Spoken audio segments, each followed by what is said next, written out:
Before Tinder, before cologne, before sports cars and dinner reservations and carefully crafted opening messages, there was a man standing in a field, covered in red paint, holding a dead mammoth. And somehow, it worked. This is the story of ancient human attraction, how our ancestors, with absolutely no modern advantages, the strategies they developed were so effective that many of them are still running in the back of your brain right now. Let us go back, way back. 200,000 years ago, the average Homo sapiens woke up every morning facing the same problem that humans have faced ever since. Resources were scarce, life was dangerous, and if you wanted to pass on your genes, you needed to convince someone who had options, that you specifically were the best choice available. The first thing ancient humans figured out was that appearance mattered. Not in the way we think of it today, but the instinct is the same.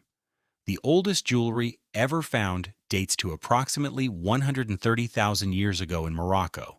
Small shells with holes drilled through them, deliberately threaded onto a cord and worn on the body. These shells were not from the local coastline. They had been carried from over 40 kilometers away. Think about that. Someone 130,000 years ago looked at a shell, thought it was beautiful, carried it across 40 kilometers of landscape, figured out how to drill a hole through it without modern tools, and then wore it around their neck. That is not survival behavior. That is showing off. Around the same time, across multiple continents, ancient humans were grinding red ochre, a naturally occurring iron oxide pigment, into powder and painting it onto their skin. Red ochre sites have been found in South Africa dating back over 160,000 years. The most popular color in the prehistoric beauty cabinet was red, bold, visible, impossible to miss. The message was the same as it is today. I put effort into how I look. I have enough resources and enough free time to care about this. I am not desperate. I am worth noticing.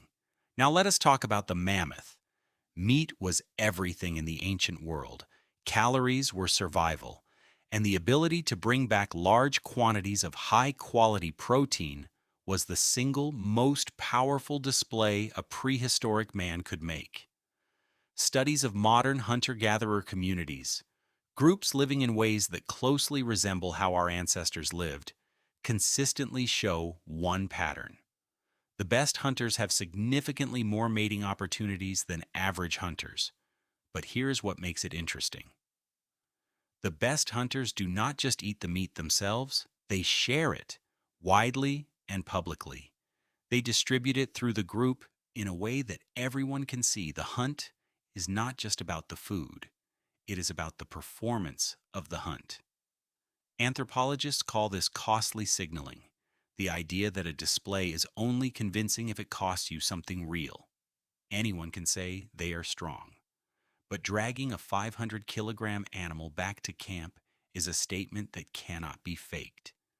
The ancient equivalent of pulling up in a nice car was showing up with a better kill than anyone else, and then giving most of it away like it was nothing. But physical prowess was only one lane. Ancient humans also developed something far more interesting: the tool as a status symbol. Archaeologists have found hand axes from roughly 300,000 years ago that are almost too perfect to be functional, symmetrical beyond what any cutting tool would need, finely worked to a degree that serves no practical purpose. Some of these axes were made from rare, beautiful stones transported from hundreds of kilometers away. They were never used. They show no wear marks. They were not tools. They were demonstrations. Look at my patience. Look at my precision. Look at my ability to acquire rare materials. Look at what my mind can do. Ancient humans were essentially showing their brains through their hands, and it was working. Then there is fire. 200,000 years ago, a man who could reliably make fire was one of the most valuable people in any group. Fire meant warmth, cooked food, protection from predators, and light in the darkness. A person who controlled fire controlled the most important technology on Earth. Picture the ancient campfire situation. The group gathers as darkness falls. The person who makes the fire is at the center. They are warm. They are visible. Everyone around them benefits from their skill, and they do it calmly, efficiently, without showing off, because they have done it 1,000 times and do not need to. Competence, demonstrated quietly, in a situation where it matters. That combination has been attractive for 200,000 years and shows absolutely no signs of stopping.